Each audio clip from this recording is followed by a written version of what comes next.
नमस्कार, मैं परीक्षित थाड़ा और आज हम बात करेंगे बैंकिंग सिस्टम इन इंडिया। और उसमें भी हमारा जो टॉपिक होगा वो होगा भारत में बैंकों से संबंधित जो भी चैलेंजेस हैं, जो भी समस्याएं हैं, उनको आज हम डिस्कस करने वाले हैं।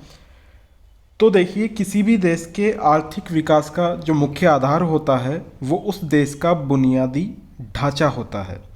यदि बुनियादी ढांचा ही कमज़ोर हो तो कितना भी प्रयास कर लिया जाए, जो व्यवस्था है उसको मजबूत नहीं बनाया जा सकता है। यही कारण है कि किसी भी देश की अर्थव्यवस्था में विकास एवं उन्नति हेतु किए जाने वाले प्रयासों को बल प्रदान करने के लिए नीति निर्माताओं द्वारा एक ऐसे मार्ग का अनुसरण किया जाता है जिसके माध्यम से सरकार आम आदमी को अर्थव्यवस्था के औपचारिक माध्यम में शामिल कर सके। अब ये औपचारिक माध्यम क्या है? ये औपचारिक माध्यम है बैंक। बैंक किसी भी देश की अर्थव्यवस्था की रीढ़ की हड्डी होते हैं। देश में वित्तीय स्थिरता बनाने की जब भी बात आती है तो बैंक महत्वपूर्ण भूमिका निभाते हैं। लेकिन अब उस समय क्या स्थिति होगी जब बैंकिंग तंत्र ही संकट के दौर से गुजरने लगे? वर्तमान में हमने एक बैंक का नाम सुना, यस बैंक, जो कि भारत के निजी क्षेत्र का चौथा सबसे बड़ा बैंक था। उसमें एक समस्या आई और संकट आया और इसी संकट के दौर में बैंक ने प्रति खाता धारक लगभग 50,000 रुपये प्रति माह निकासी की सीमा आरोपित कर दी। तो ऐसी समस्याएं जो जब देखने को मिल जाए तो समझ लेना चाहिए कि हमारा जो बैंकिंग स्ट्रक्चर है, जो बैंकिंग ढांचा है, उसमें कुछ सुधार करने की ज़रूरत है। अब हम आते हैं भारत में बैंकों की क्या क्या चुनौतियां हैं, क्या क्या चैलेंजेस हैं हमारे सामने। तो किसी भी देश के आर्थिक विकास में बैंकों की महत्वपूर्ण भूमिका रहती है। भारत इसका जीता जागता उदाहरण है। चाहे वो कृषि हो, उद्योग हो, ऊर्जा हो, इसी प्रकार के जो भी महत्वपूर्ण क्षेत्र हैं उसमें आर्थिक प्रगति बैंकों के सीधे योगदान के कारण ही संभव हो पाती है। जीडीपी, औद्योगिक उत्पादन, कृषि उत्पादन आदि से संबंधित आंकड़ों पर अगर हम नज़र डालें तो भारत की विकासशील स्थिति स्वतः ही स्पष्ट हो जाती है। अब हम सबसे पहला जो चैलेंज है बैंकिंग सेक्टर के सामने, उसकी बात कर लेते हैं। तो देखिए, बैंकिंग उद्योग में बढ़ रही प्रतिस्पर्धा से निपटने के लिए संचार प्रौद्योगिकी के माध्यम से सेवा प्रदान करने, अधिक ग्राहकों तक पहुंच बनाई जा रही है। कई विदेशी bank net banking, PC banking, कभी भी कहीं भी बैंकिंग, निरंतर बैंकिंग, टेली बैंकिंग एवं एटीएम बैंकिंग के माध्यम से बैंकिंग सुविधाएं उपलब्ध करा रहे हैं। नई तकनीकी के विकास से ब्रांच बैंकिंग का युग शायद समाप्त होने के कगार पर पहुंच गया है, क्योंकि अब विदेशों में ग्राहक के लिए दुनिया के किसी भी कोने में बैठकर अपने खाते का संचालन करना संभव हो रहा है। इससे भारतीय बैंकों के धनी ग्राहक विदेशी बैंकों की ओर आकर्षित हो रहे हैं।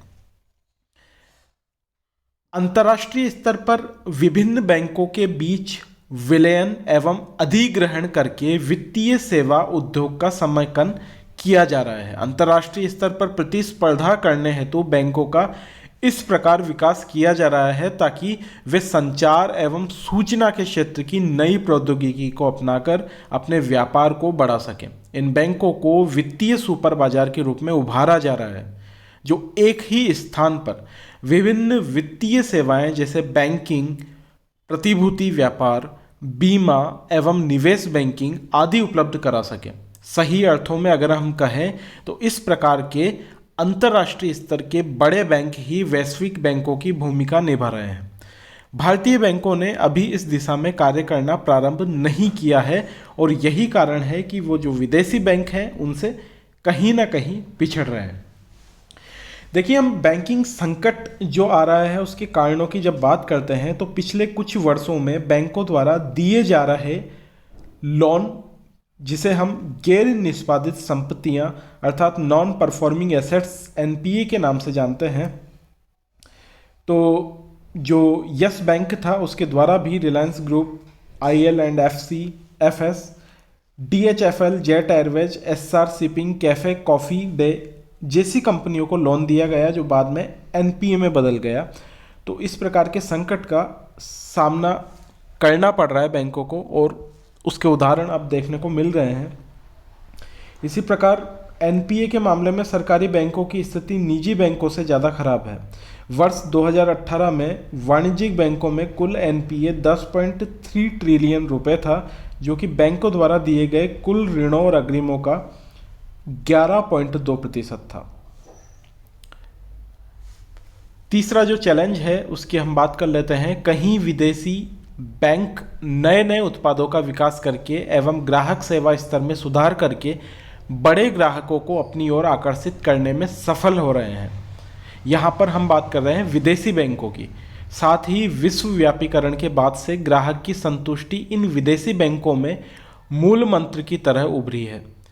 प्रौद्योगिकी विकास ने भी विदेशी बैंकों का इस क्षेत्र में काम आसान कर दिया है और यही कारण है कि जो भारतीय बैंक हैं, जो यहाँ के देसी बैंक हैं, वो इन विदेशी बैंकों की टेक्नोलॉजी और इनकी कार्यप्रणाली की तुलना में कहीं पिछड़े हुए हैं और खराब दौर से गुजर रहे हैं। कई बैंकों ने अपनी कार्यप्रणाली में आमूलचूल परिवर्तन करके बड़ी बड़ी परियोजनाओं हेतु लंबी अवधि के सावधि ऋण प्रदान करने में विशेषज्ञता हासिल कर ली है, जिससे सरकारी क्षेत्र के बैंक जो भारतीय बैंक हैं उनको परेशानी का सामना करना पड़ रहा है। इसके अलावा अविनियमित परिवेश ने बैंकिंग प्रणाली के समक्ष नए जोखिम उत्पन्न किए हैं, जिनमें से कुछ है ब्याज दर जोखिम, विनिमय दर जोखिम, आस्ती देयता में मेल न होने का जोखिम। ऐसे जोखिमों के पूरे वर्ग की अभिव्यक्ति बाजार जोखिम के रूप में की जाती है। बैंकों की समझ में ऋण जोखिम की अवधारणा में भी बुनियादी परिवर्तन आ रहा है। इस संदर्भ में बैंकों को दो प्रमुख चुनौतियों का सामना करना पड़ रहा है। एक तो सुदृढ़ पूंजी आधार की आवश्यकता और दूसरा वित्तीय जोखिम का प्रबंध करने हेतु उच्च क्षमता के कौशल विकसित करने की आवश्यकता। तो जो हमारे बैंक हैं, भारतीय बैंक हैं, दो चुनौतियों का सामना कर रहे हैं। एक तो सुदृढ़ पूंजी आधार की आवश्यकता, उनके पास पूंजी की कमी है, और दूसरा है वित्तीय जोखिम का प्रबंधन करने हेतु उच्च क्षमता के कौशल विकसित करने की आवश्यकता। वित्तीय बाजार के बढ़ते अविश्वव्यापीकरण के कारण अंतर्राष्ट्रीय बाजार में वाणिज्यिक उपभोक्ता एवं आधारिक संरचना वाले ऋणों का प्रतिभूतिकरण तथा कारोबार प्रारंभ हो गया है।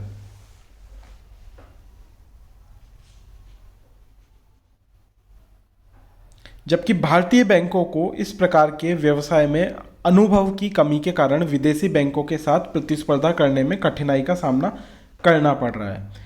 एक इसके अलावा अगली जो समस्या है वो है वित्तीय बाजार में नई नई संस्थाओं के पदार्पण के कारण बड़ी बड़ी कंपनियों में बाजार से सीधे उधार लेने की प्रवृत्ति बढ़ती जा रही है।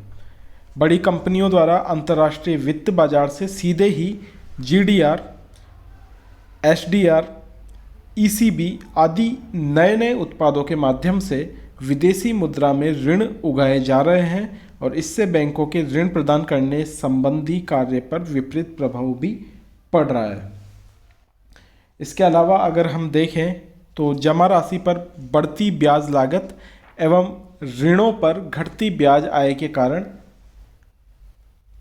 ब्याज के फैलाव पर लगातार दबाव पड़ता जा रहा है, जिससे बैंकों की लाभप्रदता पर विपरीत प्रभाव पड़ा है और भारतीय बैंकों में लाभप्रदता कम होती जा रही है।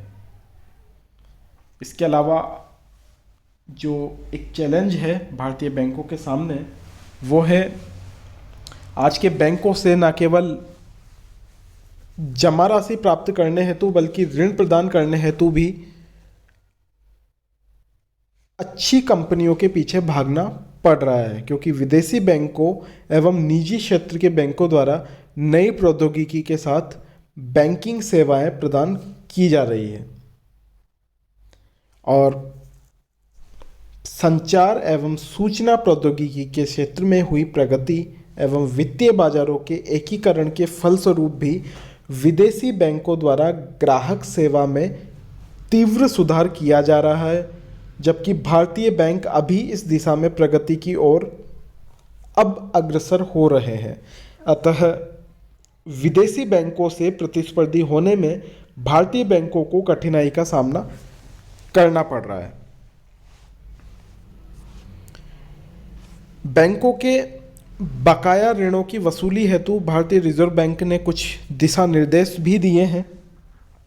जैसे 12 फरवरी 2018 को जो दिशा निर्देश दिए उसमें लगभग 2.8 लाख करोड़ के ऋण गैर निष्पादनीय आस्तियों में बदल सकते हैं और ऐसे बकायादारों के मामले दिवालियापन न्यायालयों में जा सकते हैं। इसके साथ ही रिजर्व बैंक ने कुछ स्कीमों को भी वापस लिया, जैसे तनावग्रस्त आस्तियों की संपोषणीय संरचना जिसे S4A और रणनीतिक ऋण पुनर्संरचना जिसे SDR, कॉरपोरेट ऋण पुनर्संरचना जिसे CDR और संयुक्त उधारदाता फोरम जिसे JLF के नाम से हम जानते हैं। इसके अलावा भारत सरकार द्वारा एक बहुत ही महत्वपूर्ण योजना इंद्रधनुष योजना, जो कि भारत में बैंकों के सार्वजनिक बैंकों के हित में चलाई जा रही है, उसे भी यहाँ समझना जरूरी होगा। सार्वजनिक क्षेत्र के बैंकों के पूंजी आधार में वृद्धि करके इनके वित्तीय सुदृढ़ीकरण हेतु इंद्रधनुष योजना की घोषणा सरकार ने अगस्त 2015 में की थी। इसके तहत 70,000 करोड़ रुपए की बजटीय सहायता इन्हें 4 वर्षों में उपलब्ध कराई जानी है।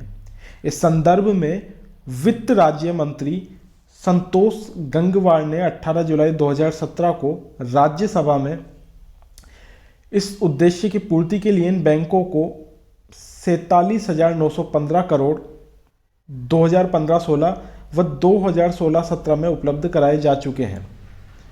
वित्त राज्य मंत्री ने आगे 70,000 करोड़ रुपए के आवंटन के लिए भी प्रस्ताव पारित किया, जिसमें 2015-16 में 25,000 करोड़ रुपए, 2016-17 में भी 25,000 करोड़ रुपए, 2017-18 में 10,000 करोड़ रुपए और फिर 2018-19 में 10,000 करोड़ रुपए की बजटीय सहायता दी जानी तय की है बैंकों के लिए। तो इस प्रकार ये कुछ चैलेंजेस हैं और इनसे निपटने के लिए प्रयास भी किए जा रहे हैं हमारी सरकारों द्वारा, विभिन्न योजनाओं को बनाकर, विभिन्न दिशा निर्देशों को देकर।